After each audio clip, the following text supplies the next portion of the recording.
Boa noite a todos. É sempre um prazer muito grande retornar a essa casa, onde nós somos muito bem acolhidos.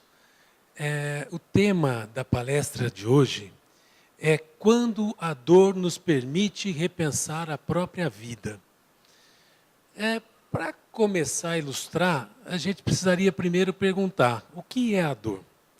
Se nós fôssemos no dicionário informal, nós vamos encontrar ali que dor é uma sensação de sofrimento decorrente de uma lesão percebida por sensores especiais. Dor é padecimento, é angústia, é depressão. Nós vemos, na verdade, que o dicionarista nos traz dois conceitos da palavra dor. Um do ponto de vista físico, do corpo orgânico, e o outro do ponto de vista moral. Ora, se dor é sensação de sofrimento, se dor é angústia, desolação, se dor é padecimento, como que a gente pode compreender as palavras do Cristo quando ele nos diz: bem-aventurados aqueles que sofrem, porque serão consolados. Bem-aventurados os que sofrem perseguição pela justiça, porque o reino de Deus é para eles. Bem-aventurados aqueles que têm fome e sede de justiça, porque serão saciados. Como que nós conseguimos entender essas palavras do Cristo, se Ele está prometendo bem-aventuranças aos sofredores de todas as matizes? Será verdade que a dor realmente é uma bênção? Será verdade que aquele que agora sofre terá no futuro a consolação? Será que aquele que sofre fome, sede, perseguição pela justiça será consolado?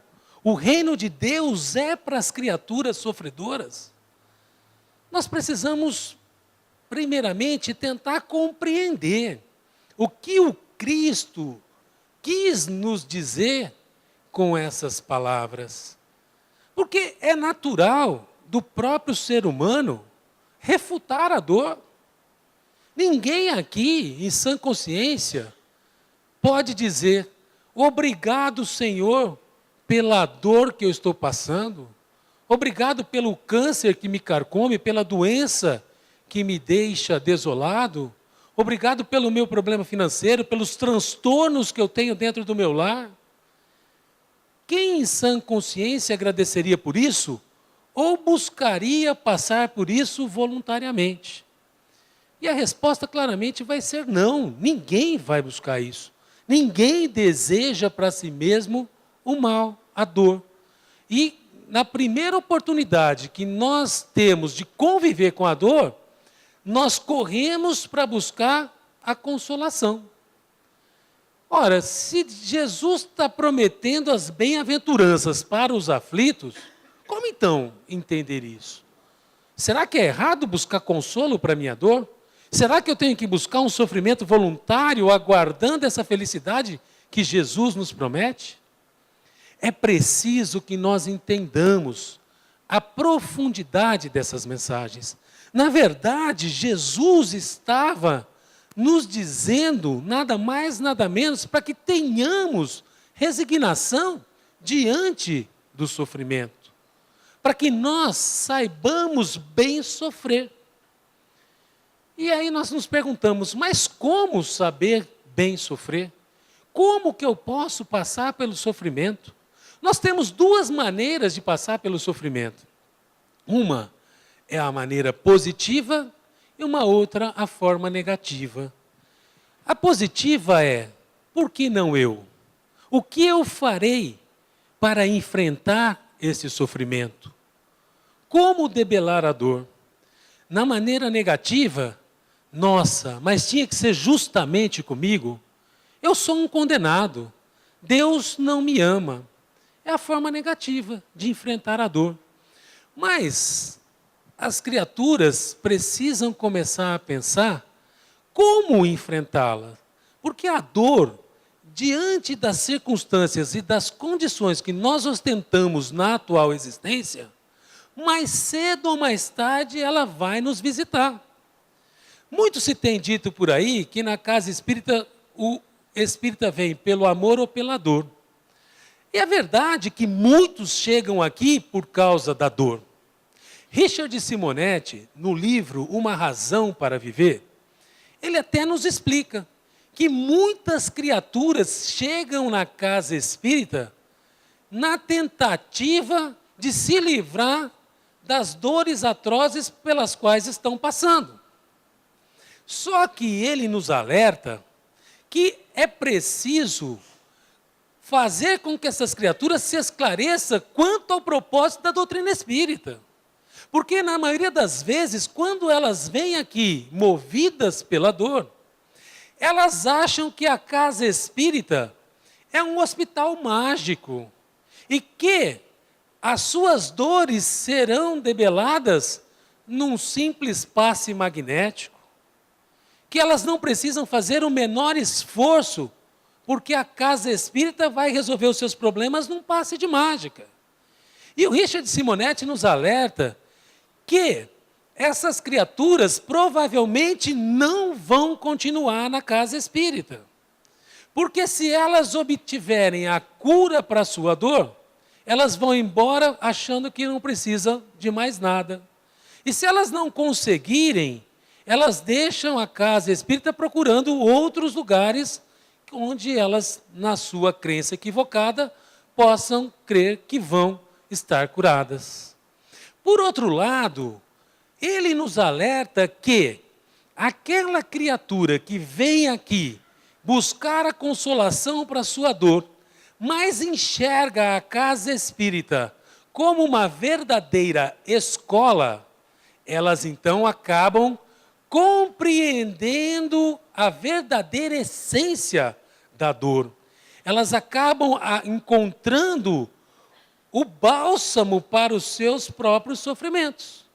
Porque elas vão compreender que ninguém aqui promete milagres, que a dor não será debelada num passe de mágica e que para enfrentar a dor demanda-se muito esforço e muita coragem. Nós acabamos de ver nessa mensagem linda que foi passada aqui, olha, o que nos faz sofrer, na verdade, não é propriamente a dor, mas a forma com que nós a enfrentamos. Como é que tem criaturas que passam por dores atrozes e não se lamentam? Enquanto tem outras que passam por situações até menos piores que aquelas e vivem lamentando, vivem rogando impropérios contra a providência divina, como se fosse o mais abandonado ser da criação. O Espiritismo, na verdade, ele vai nos mostrar uma forma diferente de enfrentar a dor, de encarar a dor, porque ele nos traz recursos dogmáticos, doutrinários, que nos fazem refletir sobre o nosso próprio sofrimento. Quando nós falamos na crença de um Deus soberanamente justo e bom, isso nos ajuda a enfrentar a dor, porque nós sabemos que Deus, se é soberanamente justo e bom, não faz nenhum dos filhos seus sofredores. O sofrimento tem outra causa, que não está em Deus. Ninguém reencarna com o objetivo de fazer o mal. Nenhum mal que existe na Terra promana de Deus. O mal é artifício criado por nós mesmos. Nós que somos os propagadores do mal. O mal não vem de Deus. Portanto, não tem nenhum sofredor desolado por aí que possa estar sofrendo porque Deus quis. Não.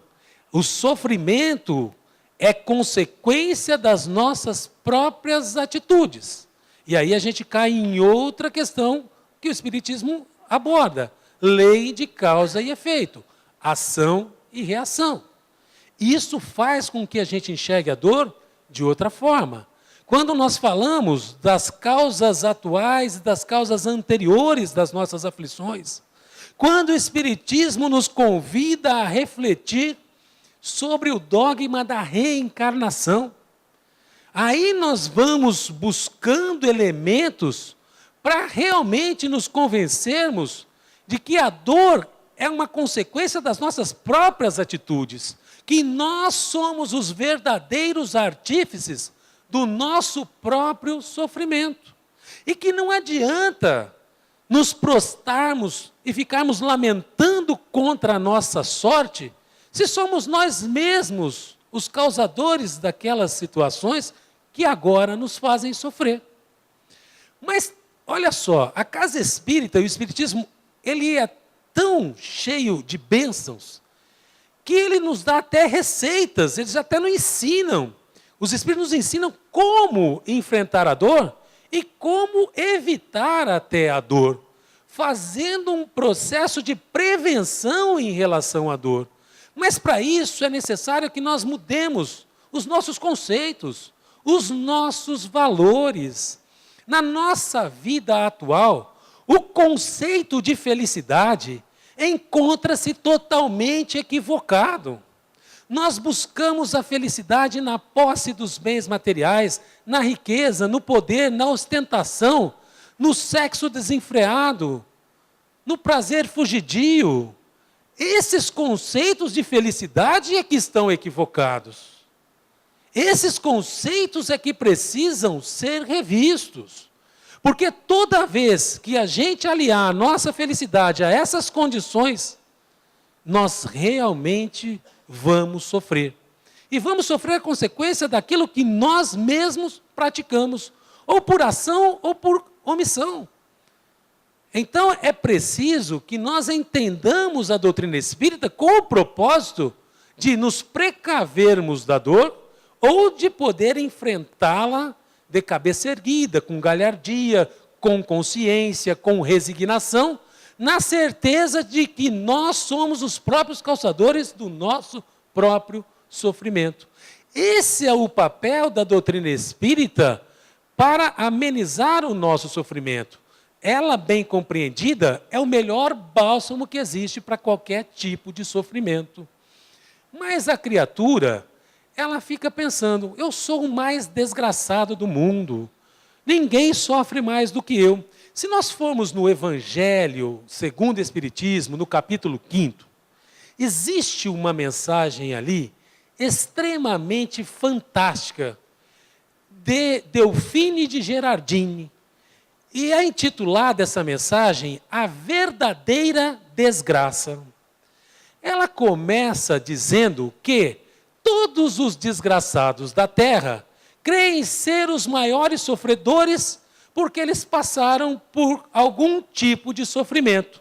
E que eles narram as suas dores, as suas mazelas, como se fossem os mais abandonados seres da criação. E ela diz que essas criaturas estão equivocadas no que se refere à avaliação que elas fazem do seu próprio sofrimento.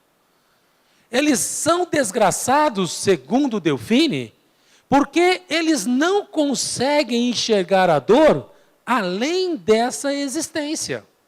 E ela diz que nós temos que olhar para frente, para o futuro. É a fé no futuro que nos fará enfrentar bem as nossas próprias mazelas. Ela diz, então, que os desgraçados, que se dizem desgraçados, eles o falam porque eles veem a desgraça, a tristeza, a dor no sofrimento, no fogão sem lume, no féretro, no berço vazio da criança que sorria. Eles veem a desgraça nessas situações. Então, eles se sentem os verdadeiros desgraçados. Mas ela nos alerta que, para avaliar uma situação, é preciso analisar a sua consequência. Então, ela diz o seguinte, que se a gente olhar para o futuro, nós vamos perceber que esses sofrimentos, além de passageiros, eles servem de verdadeira escola para a nossa própria alma.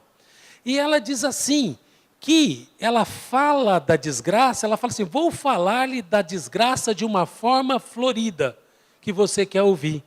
A desgraça está na posse dos bens materiais, no gozo excessivo da vida, nos prazeres fugidios que a gente busca. Isso que ela diz que é a desgraça, a verdadeira desgraça está aí.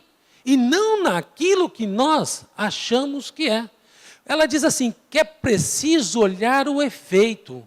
É preciso olhar para frente. Então ela dá um exemplo. Olha, a tempestade que traz destruição, né, enchentes, inundações, ela em si é boa ou má? Se nós enxergarmos que é através dela que se limpa a atmosfera dos miasmas insalubres que trazem a morte, nós vamos enxergá-la como uma coisa boa, sendo que num primeiro momento ela parecia não o ser. Então ela diz que para os sofrimentos da nossa vida é a mesma coisa. Que quem mais sofre aqui na terra é aquele que não tem fé no futuro, que não acredita no porvir. E é verdade mesmo, porque se a gente for na questão 922 de O Livro dos Espíritos, que traz uma receita de felicidade, nós vamos ver lá que Kardec pergunta assim, olha, a medida de felicidade é diferente aqui para o homem na Terra. O que faz a felicidade de um, às vezes faz a infelicidade de outro. Existe uma medida de felicidade para o homem na Terra? E os Espíritos falam sim. E eles falam, para a vida material, a posse do necessário. Para a vida moral, a consciência tranquila e a fé no futuro. Olha só, meus irmãos, para o ponto de vista da vida moral, nós precisamos estar com a nossa consciência tranquila e ter fé no futuro. Qual é esse futuro que os Espíritos estão nos chamando a atenção para que tenhamos fé? Na verdade, esse futuro é acreditarmos na imortalidade da alma, acreditarmos que nada vai terminar com a morte do corpo e que nós somos espíritos imortais e vamos continuar estagiando nas nossas experiências. É acreditar que o meu futuro será melhor quanto melhor eu suportar as minhas dores agora aqui na Terra. Se a gente olhar para uma vida do espírito que é imortal, o que significa para ela 20, 30, 40 anos de sofrimento aqui na Terra, se ela tem o universo todo pela frente? É preciso que a gente mude o foco de analisar as nossas ações e os nossos próprios sofrimentos. Ninguém é o maior sofredor da face da Terra. Basta eu olhar ao meu derredor, que eu vou ver criaturas sofrendo muito mais do que eu. E às vezes algumas que dão exemplos para toda a humanidade.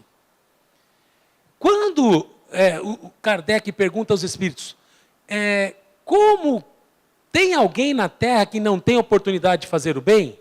Eles respondem assim, não, apenas o egoísta não encontra ensejo de fazer o bem. Porque fazer o bem não é apenas fazer a caridade material, mas ser útil na medida do possível. Quando a gente analisa isso, vocês vão perguntar, mas por que está trazendo esse tema? Porque quando fala que fazer o bem é ser útil na medida do possível, às vezes, meus irmãos, quando a gente sofre bem, nós estamos fazendo a caridade. Nós estamos sendo úteis na medida do possível. Eu vou contar para vocês uma experiência que eu tive lá no Maria de Nazaré. Tinha uma época que de sábado à tarde a gente fazia visita no asilo. E nós íamos visitar o asilo, conversar com os velhinhos e as equipes aplicavam passes e a gente ia embora. E tinha um senhor lá que era um dos velhinhos mais concorridos por todos. Ele chamava Seu Veloso. Ele estava numa cama, ele só mexia o maxilar, mais nada. E depois, contando a história dele, ele nos falou que começou a ter derrames cerebrais desde os 24 anos de idade. E foram uma sequência deles. Primeiro ele paralisou uma parte do corpo, depois outra parte, depois outro derrame, mas isso ao ponto dele chegar naquela situação. Numa cama, mexendo apenas o maxilar. É a única coisa que ele conseguia fazer. Era mexer, conversar.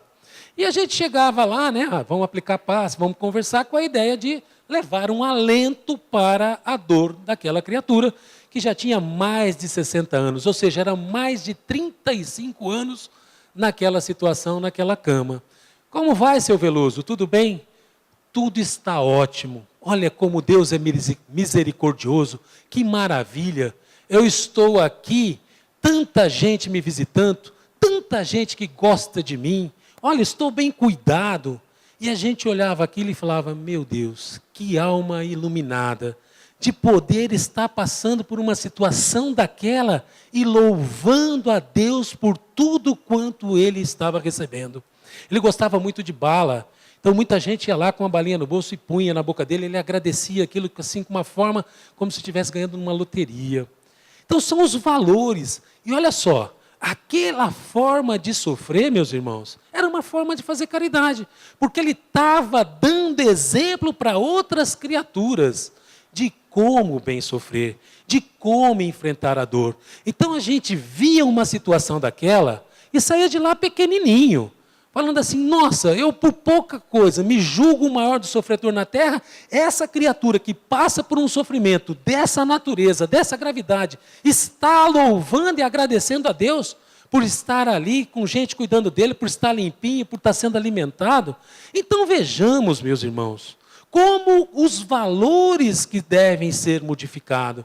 Porque enquanto a gente ficar buscando a nossa felicidade, onde ela não se encontrar, nós só vamos encontrar a dor e o sofrimento mesmo. Não tem outra forma. Isso decorre da própria lei.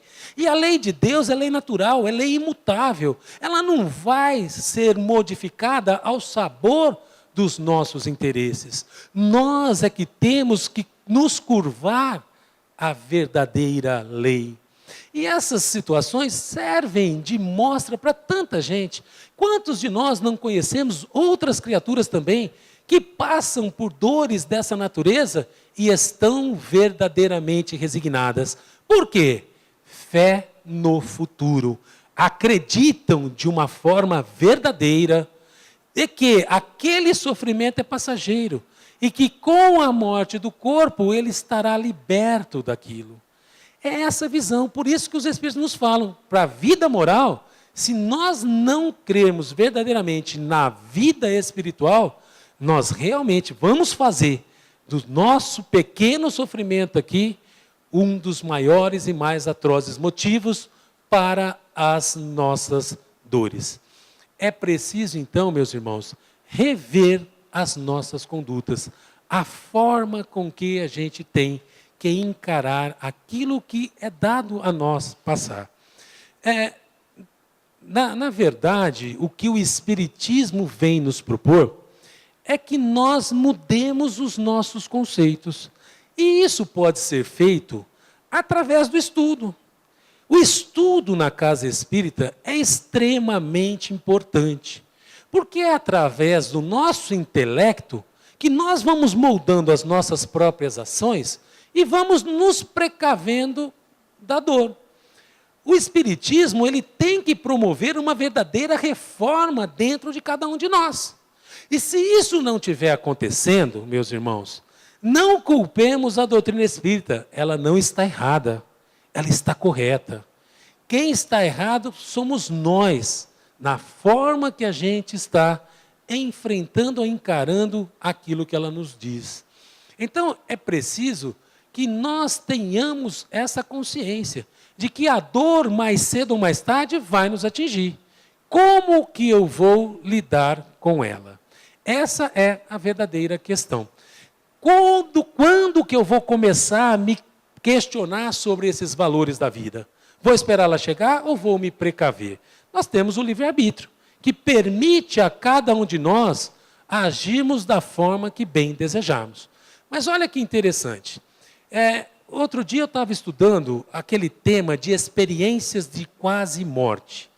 É extremamente interessante essas questões. Esses estudos de experiência de quase morte, na verdade, eles dizem respeito àquelas criaturas que estavam em fase terminal e por uma questão ou outra estavam desenganadas na linguagem popular e uma questão ou outra elas recobram a sua vida, elas não desencarnam. E a medicina, alguns estudiosos, psiquiatras, psicólogos, estudiosos começaram então a fazer pesquisas em relação a esses fenômenos. E se percebeu que eles ocorriam com muito mais frequência do que a gente possa imaginar. E teve um psiquiatra norte-americano chamado Reinhold Moody, que ele se prestou a promover aprofundados estudos sobre as chamadas experiências de quase-morte. Esse foi o nome que ficou mais conhecido, porque pode chamar experiência fora do corpo, emancipação da alma, enfim, tem outras nomenclaturas, mas esses estudos ficaram mais conhecidos por experiência de quase-morte. A criatura se avizinha da morte, passa por um processo quase chegando à morte, mas ela recobra a sua saúde e volta a ter uma vida normal. Esse Reinhold Moody, que era um psiquiatra, ele começou então a fazer estudos com essas criaturas para compilar as informações e acabou escrevendo um livro que chama Vida Depois da Vida, que veio a lume em 1975. E é interessante que, por essas experiências aí, outras pessoas, outros estudiosos também começaram a se dedicar a esses estudos das experiências de quase-morte. Bastante interessante que a própria comunidade científica, ela fala que a experiência de quase-morte, ela não tem comprovação científica. Uma parte dos médicos, dos cientistas, eles dizem que as experiências de quase-morte comprovam de forma inequívoca a existência de uma consciência fora do corpo e também a sobrevivência da alma depois da morte. Outros cientistas, outros médicos, eles dizem que não, que essas experiências de quase-morte nada mais são do que alucinações que a criatura está passando por esse processo de se avizinhar-se da morte. Então, essa comunidade ela acaba se dividindo e, realmente, não há uma comprovação científica dessas experiências de quase-morte. Mas o Reinhold Moody, ele compilou essas informações e ele, então, foi buscar saber quais eram as sensações que essas criaturas mais tinham quando se avizinhavam da morte.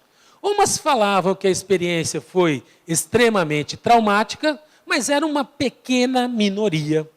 A maioria dessas criaturas diziam que nessa experiência de quase-morte, elas tinham sentimentos totalmente diferentes daqueles que a gente tem quando está consciente da sua própria existência.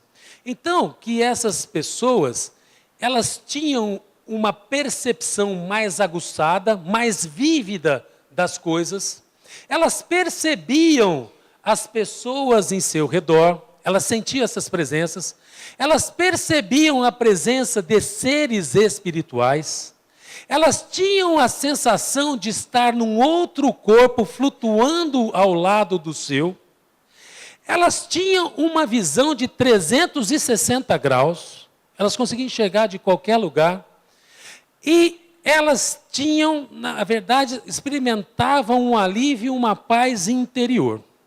A grande maioria. Reinhold Moody continuou estudando, e outros estudos foram feitos. Em 1982, o Instituto Gallup trazia uma pesquisa dizendo que mais de 8 milhões de norte-americanos já tinham passado pelas experiências de quase-morte. Em 1995, já se afirmava que 95% das populações do mundo já tinham registrado as experiências de quase-morte. E aí, então, a gente pergunta, olha a sensação que a criatura teve, né? Depois, a gente começa a pensar, parte da comunidade médica falando, isso é a prova de uma consciência extracorpórea. Porque se a criatura está em estado de coma, se ela está num estado em que o seu cérebro não consegue raciocinar claramente a ponto dela se comunicar, como que ela pode ter um sentimento desse fora do corpo? E uma outra parte da comunidade dizendo, não, existe vida depois da morte. Mas os cientistas sempre relutaram em admitir, a sua grande maioria, em admitir que há a sobrevivência da alma depois da morte do corpo. Mas eles querem a prova inequívoca, empírica disso, o que ainda não ocorreu. E uma outra parte da comunidade médica, não, isso é apenas alucinação. Mas vejam só, Reinhold Moody foi estudar também o comportamento dessas criaturas quando recobraram a consciência de si mesmos. Qual eram os sentimentos que elas tinham agora? E olha que coisa extremamente interessante. Na grande maioria delas, elas passaram a ter um sentimento de benevolência, passaram a ser criaturas melhores, passaram a acreditar na necessidade de se fazer o bem. Passaram a dar menos importância a elas próprias e se preocuparem mais com o próximo. Passaram a perder o medo da morte, a tal da tanatofobia. Perdiam o medo da morte. A grande maioria demonstrava interesses por religiões não dogmáticas e a maioria deles passavam a acreditar numa crença oriental que se chama reencarnação.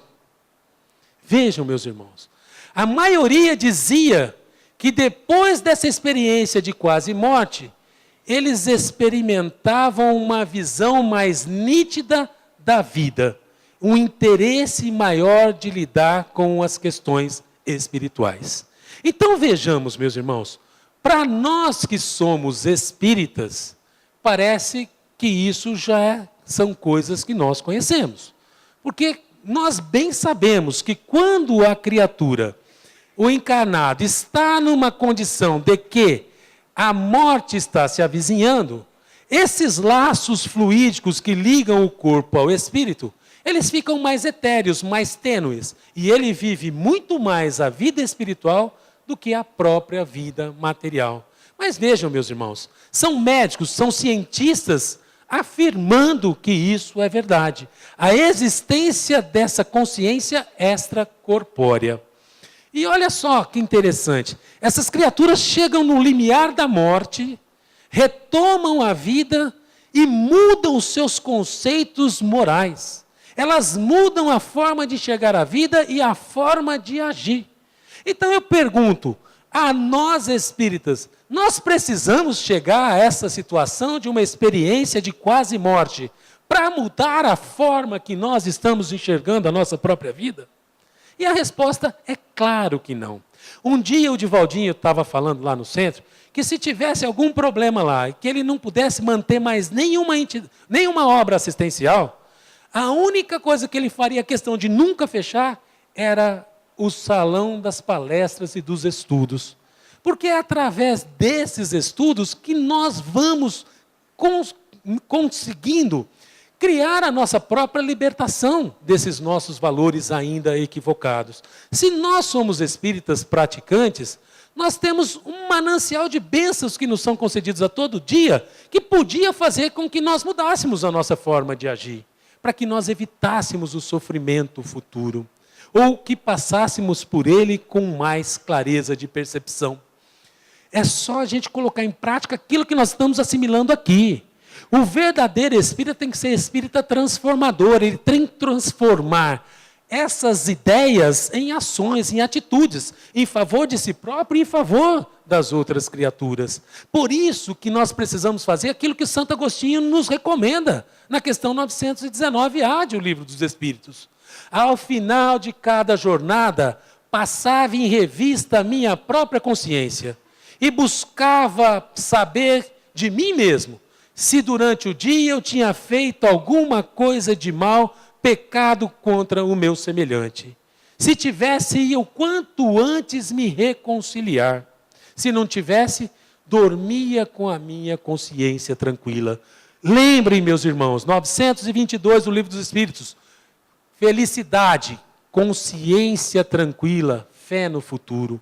A nossa consciência tranquila, de todo dia passarmos em revista a nossa própria consciência. Buscar saber o que nós estamos fazendo, o que nós estamos fazendo de útil. Tem muita gente, até nos meios espíritas, que diz assim, eu não estou fazendo nada de bom, mas também não estou fazendo nada de mal para ninguém. Então, o meu lugar na vida espiritual já está garantido. Será que isso é verdade? Será que essa asserção é verdadeira? Vamos lá, questão 642 de O Livro dos Espíritos. Kardec pergunta assim: para garantir um lugar melhor na vida futura, basta apenas não fazer o mal? Olha lá a pergunta dele. Se eu não fizer o mal, estou quite com Deus na hora de acertar as nossas contas? E os Espíritos respondem: não. Ao homem na terra não basta apenas não fazer o mal, mas ele tem obrigação de fazer o bem. Porque todo o mal que decorrer do bem que ele deixar de fazer, ele será igualmente culpável. Então, muitos podiam falar: eu não conhecia a questão 642, agora conhece. Então, não tem razão para a gente ficar aguardando que as coisas aconteçam. Está na hora de nós fazermos que as coisas aconteçam. Nós mudarmos o nosso próprio panorama. Só nós podemos fazer isso. Ninguém pode fazer por nós. Então, meus irmãos, nós estamos recebendo. Santo Agostinho fala assim, que quando a gente tem dúvidas sobre uma nossa ação, que nós temos que consultar outras criaturas, consultar até os inimigos, que nós temos que mudar, colocarmos na situação da criatura que vai receber a nossa ação. Se não for boa para ela, não é bom para mim também. Então, como espíritas, nós precisamos fazer uma reflexão dioturna. Como eu estou me portando? Como eu estou agindo? O que eu já melhorei desde que eu comecei a engrossar as fileiras espíritas? Se eu não mudei nada ainda, é preciso repensar a vida. É preciso mudar as suas próprias condutas. Porque o tempo não vai parar aguardando a hora que a gente bem desejar. É interessante também, em relação a isso, quando a dor nos faz repensar a própria vida, uma outra experiência de uma enfermeira australiana chamada Bronnie Ware. Essa Bronnie Ware, ela passou mais de 17 anos da vida dela como enfermeira, cuidando de doentes terminais, concedendo-lhes apenas tratamentos paliativos, porque já não tinha mais o que fazer para que eles fossem curados. A morte se avizinhava mesmo. E durante 5 anos, Bronnie Ware, o que ela fez? Ela começou a compilar os pensamentos dessas criaturas que estavam à beira da morte certa, para saber quais eram as suas frustrações, quais eram os seus arrependimentos. E ela começou a colocar essas respostas num blog. E o sucesso do blog foi tão grande, mas tão grande, mas tão grande, que logo aquilo deu aso a um livro que ela editou, que se chama Top 5 Regrets of the Dying, ou seja, os 5 maiores arrependimentos da criatura próxima à morte. E ela compilou, e esse livro foi um sucesso mundial. Inclusive, um jornal britânico chamado The Guardian elogiou o livro dessa enfermeira, dizendo que ele servia de alerta àqueles que estavam sãos, vivendo, para não incorrer nas faltas daqueles que agora, à beira da morte, se arrependiam daquilo que tinham deixado de fazer ou que fizeram equivocadamente. Então, ela compilou os 5 maiores arrependimentos. E o primeiro deles era assim: quem me dera tivesse vivido mais conforme as minhas próprias convicções e menos conforme as expectativas dos outros. Olha só, esse foi um dos maiores sentimentos de remorso dessas criaturas, arrependendo-se de não ter feito aquilo que elas verdadeiramente acreditavam para ceder à opinião de outras criaturas.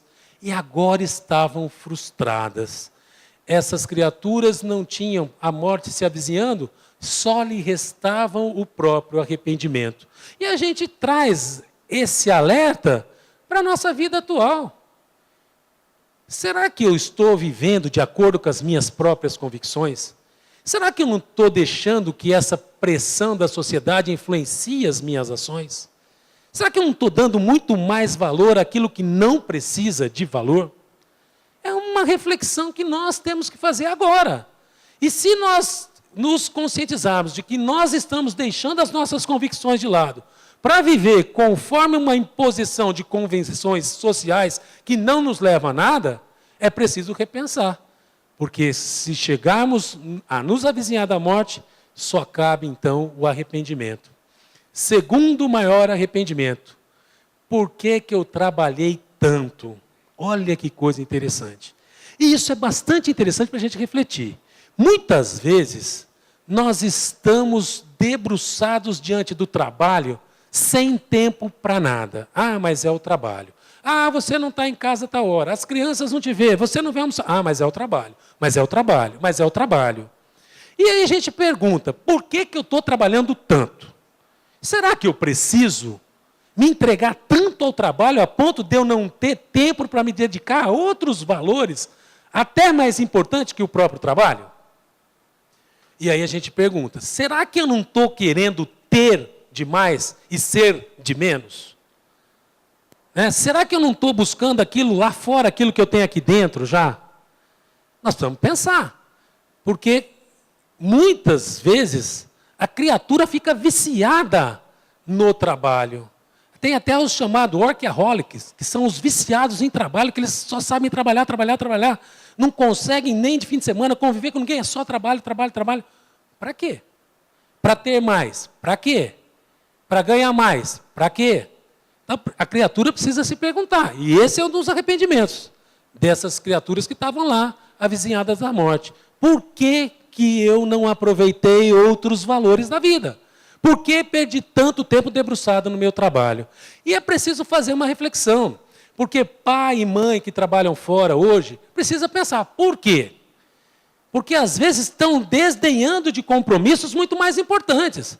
Paternidade é missão, está lá no livro dos Espíritos, não sou eu que estou falando, não. É uma missão.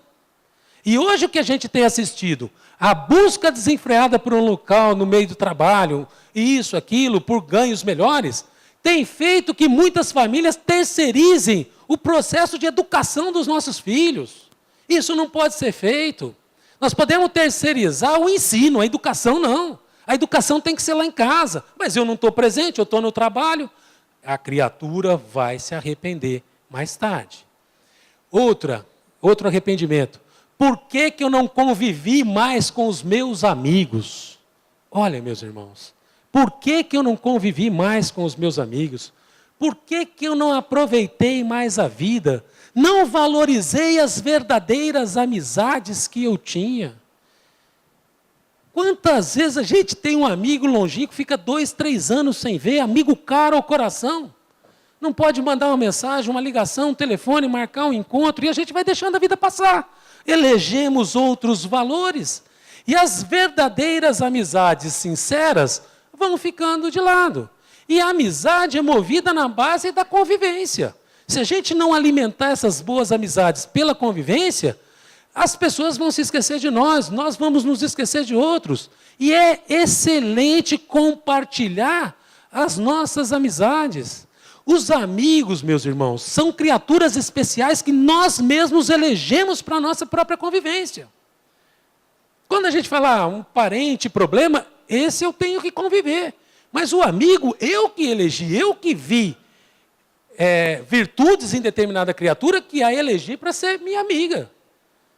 Então a gente precisa valorizar o que tem, porque a hora que chegar perto da morte, isso não vai dar mais tempo.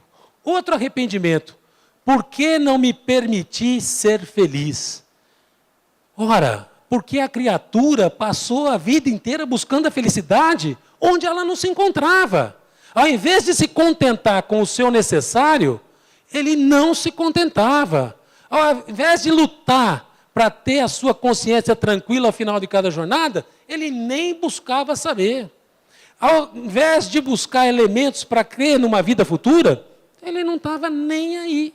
Vivendo, gozando a vida na sua maior liberdade, se esquecia dos verdadeiros valores que podem nos dar sustentação nesses momentos difíceis que a vida reserva para cada um de nós. Então, meus irmãos, é preciso pensar, é preciso passar em revista essa nossa consciência. O que eu estou fazendo da minha vida? Será que dá tempo de mudar? O tempo urge, o tempo é necessário, mas será que eu posso? Então, nós temos que refletir. O que eu estou esperando para chacoalhar, para mudar as minhas atitudes? O Espiritismo está aí em favor de todos nós, nos ajudando a cada dia a ter uma experiência nova, a fazer um novo dia a cada momento.